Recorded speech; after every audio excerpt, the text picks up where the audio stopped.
Wa shule ya upili ya Utumishi Academy ni miongoni mwa watu 4 walioaga dunia kwenye ajali 2 tofauti zilizotokea eneo la Gilgil, kaunti ya Nakuru.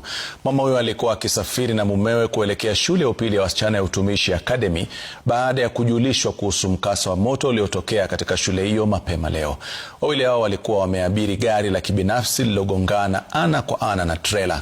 Mwili wa mama huyo ulipelekwa katika makafani ya hospitali ya Gilgil, huku mumewe akiwa katika chumba cha ICU katika hospitali ya rufaa ya Nakuru.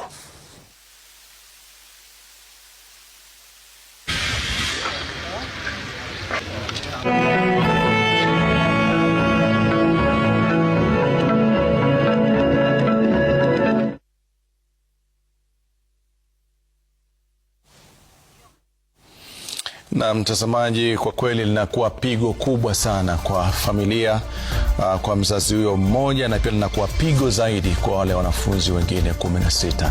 Kwa kweli ni Mungu atujalie kila siku tuwe na afya njema na tuwe salama mahali pote tulipo, lakini kwa wote walioangamia, kwetu ni pole na kuombea dua.